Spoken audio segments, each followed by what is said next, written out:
ಹಳೆಯ ಚಿನ್ನದ ಒಡವೆನ ಅಧಿಕ ಬೆಲೆಗೆ ಮಾರಬೇಕೆ ಅಂದ್ರೆ ಆಟಿಕಾಗೆ ಕಾಲ್ ಮಾಡಿ 8880 ಅಟ್ಟಿಕಾ ಗೋಲ್ಡ್ ಕಂಪನಿ. ನೂತನ ಸಚಿವರ ಲಿಸ್ಟ್ನಲ್ಲಿ ಯುಟಿ ಖಾದರ್ ಹೆಸರು ಇದೆ. ಸಚಿವ ಸ್ಥಾನದ ಬಗ್ಗೆ ಈವರೆಗೆ ನನಗೆ ಮಾಹಿತಿ ಬಂದಿಲ್ಲ.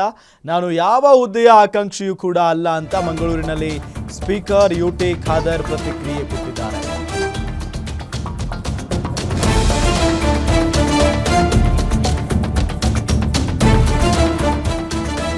ಸಚಿವ ಸ್ಥಾನದ ಬಗ್ಗೆ ಈವರೆಗೂ ನನಗೆ ಯಾವುದೇ ರೀತಿಯಾದಂಥ ಮಾಹಿತಿ ಬಂದಿಲ್ಲ. ನಾನು ಯಾವ ಹುದ್ದೆಯ ಆಕಾಂಕ್ಷಿಯೂ ಕೂಡ ಅಲ್ಲ ಅನ್ನೋ ನಿಟ್ಟಿನಲ್ಲಿ ಯುಟಿ ಖಾದರ್ ಅವರು ಹೇಳಿಕೆ ಕೊಟ್ಟಿರೋದು. ಯಾರಿಗೆ ಯಾವ ಸ್ಥಾನ ಕೊಡಬೇಕು ಅಂತ ಪಕ್ಷ ನಿರ್ಧಾರ ಮಾಡುತ್ತೆ. ನಮ್ಮನ್ನ ಬೆಳೆಸಿದ್ದು ಪಕ್ಷ, ಕಾರ್ಯಕರ್ತರು, ಮತದಾರರು. ಪಕ್ಷದ ಮುಂದೆ ಯಾರೂ ದೊಡ್ಡವರಲ್ಲ, ಪಕ್ಷದ ನಿರ್ಧಾರವೇ ಅಂತಿಮ ಅಂತ ಮಂಗಳೂರಿನಲ್ಲಿ ಸ್ಪೀಕರ್ ಯುಟಿ ಖಾದರ್ ಅವರು ಹೇಳಿಕೆಯನ್ನ ಕೊಟ್ಟಿದ್ದಾರೆ. ಅದರಲ್ಲೂ ಮುಸ್ಲಿಂ ನಾಯಕರ ಪೈಕಿ ಯಾರ್ಯಾರಿಗೆ ಸಚಿವ ಸ್ಥಾನ ಸಿಗುತ್ತೆ ಅನ್ನೋದೊಂದು ಪ್ರಶ್ನೆ ಅಂತೂ ಇದ್ದೇ ಇದೆ. ಅದರಲ್ಲಿ ಎರಡು ಹೆಸರುಗಳು ಬಹಳ ಕೇಳಿ ಬರ್ತಾ ಇರೋದು.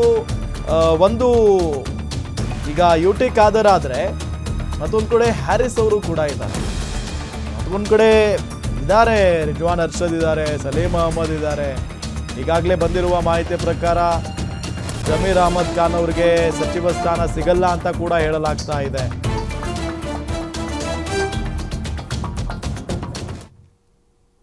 ನಾನು ಯಾವುದೇ ಆಕಾಂಕ್ಷಿ ಅಲ್ಲ.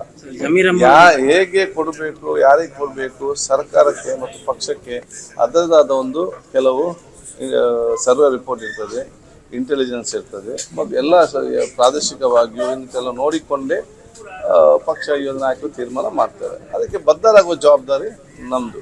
ಕಳೆದ ಸಲ 2023 ನಾನು ಮಂತ್ರಿ ಸ್ಥಾನದಲ್ಲಿ ಲಿಸ್ಟ್ ಅಂತ ಇತ್ತು.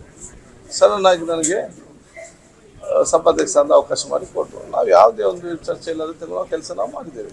ನಮಗೆ ಪೋಸ್ಟ್ ಈಸ್ ನಾಟ್ ಇಂಪಾರ್ಟೆಂಟ್. ನಮಗೆ ವರ್ಕ್ ಈಸ್ ಇಂಪಾರ್ಟೆಂಟ್. ಪೋಸ್ಟ್ ನಮ್ಮನ್ನು ದೊಡ್ಡ ಜನ ಮಾಡೋದಿಲ್ಲ. ನಮ್ಮ ವರ್ಕ್ ಮಾತ್ರ ಮತ್ತು ಪ್ರಾಮಾಣಿಕತೆ ಕೆಲಸ ಮಾತ್ರ ನಮ್ಮ ದೊಡ್ಡ ಜನರಾಗಿ ಮಾಡ್ತಾರೆ. ಇದೆ ಈಗ ಮುಂದೆ 2 ವರ್ಷಗಳ ಕಾಲ ಸ್ಪೀಕರ್ ಆಗಿ ನೀವು ಮುಂದುವರಿಸಿ ಅಂತ ಹೇಳಿದ್ರೆ ಮಾಡ್ಲಿಕ್ಕೆ ರೆಡಿ ಇದ್ದೀರಾ ಅಥವಾ ಸಚಿವ ಸ್ಥಾನಕ್ಕೆ ಯಾವ್ದಾದ್ರು? ನೋಡಿ, ಪಕ್ಷ ಯಾವುದೇ ಹೇಳಿದ್ರು ಕೂಡ ನಾವು ಅದಕ್ಕೆ ಇದ್ದೇವೆ. ನಮ್ಮನ್ನು ಇಷ್ಟು ದೊಡ್ಡ ಸ್ಥಾನಕ್ಕೆ ತಂದದ್ದು ಅದು ಪಕ್ಷ ಮತ್ತು ಪಕ್ಷದ ಕಾರ್ಯಕರ್ತರು ಮತ್ತು ಮತದಾರರು. ಪಕ್ಷಕ್ಕೆ ಮುಂದೆ ನಾವೆಲ್ಲರೂ ಕೂಡ ಝೀರೋ.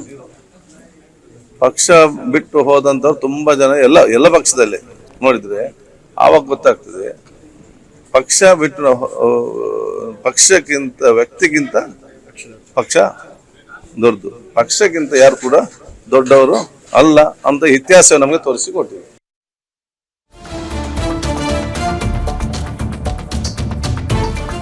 ಯುಟಿ ಖಾದರ್ ಅವರಿಗೆ ಸಚಿವ ಸ್ಥಾನ ಫಿಕ್ಸ್ ಅಂತ ಹೇಳಲಾಗ್ತಾ ಇದೆ. ಹೈಕಮಾಂಡ್ ನಿಂದ ಖಾದರ್ಗೆ ಸಿಕ್ಕೇ ಬಿಡ್ತಾ ಗುಡ್ ನ್ಯೂಸ್ ಸಿಗ್ತಾ ಇದ್ದಂತೆ ಸ್ಪೀಕರ್ ಯುಟಿ ಖಾದರ್ ಒಲಿತ ಮಂತ್ರಿ ಭಾಗ್ಯ. ಸಚಿವ ಸ್ಥಾನ ಫಿಕ್ಸ್ ಆಗ್ತಾ ಇದ್ದಂತೆ ಔತಣಕೂಟಕ್ಕೆ ಕರೆದಿದ್ದಾರೆ ಯುಟಿ ಖಾದರ್. ವಿಧಾನಸಭೆ ಸಚಿವಾಲಯದ ಅಧಿಕಾರಿಗಳು ಸಿಬ್ಬಂದಿಗಳಿಗೆ ಔತಣಕೂಟ ಏರ್ಪಡಿಸಲಾಗಿದೆ. ಇವತ್ತು ಸಂಜೆ 6 ಗಂಟೆಗೆ ಔತಣಕೂಟ ಇರುತ್ತೆ. ವಿಧಾನಸೌಧದ ಬ್ಯಾಂಕ್ವೆಟ್ ಹಾಲ್ನಲ್ಲಿ ಔತಣಕೂಟ ನಡೆಯಲಿದೆ. ಸಚಿವ ಸ್ಥಾನದ ಸುಳಿವು ಸಿಕ್ಕ ಬೆನ್ನಲ್ಲೇ ಔತಣಕೂಟ ಆಯೋಜನೆ ಮಾಡಿದ್ದಾರೆ ಸ್ಪೀಕರ್ ಯುಟಿ ಖಾದರ್ ಅವರು. ಒಂದ್ ಕಡೆ ಈಗ ಅವರು ಮಾತನಾಡೋದನ್ನ ನಾವು ಕೇಳಿಸ್ಕೊಂಡ್ವಿ. ಪಕ್ಷ ನಮ್ಮನ್ನ ಬೆಳೆಸಿದೆ, ಮತದಾರರು ನಮ್ಮನ್ನ ಬೆಳೆಸಿದ್ದಾರೆ, ಕಾರ್ಯಕರ್ತರು ಬೆಳೆಸಿದ್ದಾರೆ. ಪಕ್ಷಕ್ಕಿಂತ ಯಾರು ದೊಡ್ಡವರಲ್ಲ, ನಾವ್ಯಾರು ದೊಡ್ಡವರಲ್ಲ, ಪಕ್ಷ ಹೇಳಿದ್ದೇ ಫೈನಲ್. ಪಕ್ಷ ಏನು ತೀರ್ಮಾನ ಮಾಡುತ್ತೋ ಅದಕ್ಕೆ ನಾನು ಬದ್ಧನಾಗಿರ್ತೇನೆ, ನಾನು ಯಾವುದೇ ಹುದ್ದೆಯ ಆಕಾಂಕ್ಷಿ ಅಲ್ಲ ಅಂತ ಹೇಳಿಕೆಯನ್ನ ಕೊಟ್ಟಿದ್ದಾರೆ. ಇದೆಲ್ಲದರ ನಡುವೆ ಈಗ ಔತಣಕೂಟವನ್ನ ಕೂಡ ಏರ್ಪಡಿಸಿದ್ದಾರೆ ಸ್ಪೀಕರ್ ಯುಟಿ ಖಾದರ್ ಅವರು. ಈ ನಡೆಯನ್ನ ಗಮನಿಸ್ತಾ ಇದ್ರೆ ಅವರಿಗೆ ಗುಡ್ ನ್ಯೂಸ್ ಸಿಕ್ಕಾಗಿದೆ. ಸಂಪುಟದಲ್ಲಿ ನೀವು ಇರ್ತೀರಿ ಅಂತ ಹೇಳಿದ್ದಾರೆ ಅನ್ನೋದು ಬಹಳ ಸ್ಪಷ್ಟವಾಗಿ ಗೊತ್ತಾಗ್ತಾ ಇದೆ. ಸೊ ಆ ನಿಟ್ಟಿನಲ್ಲಿ ಇವತ್ತು ಸಂಜೆ 6 ಗಂಟೆಗೆ ಔತಣಕೂಟ ಇರುತ್ತೆ. ಸೊ ವಿಧಾನಸೌಧದ ಸಂಬಂಧಪಟ್ಟಂತ ಎಲ್ಲ ಅಧಿಕಾರಿಗಳು ಕೂಡ ಇರ್ತಾರೆ.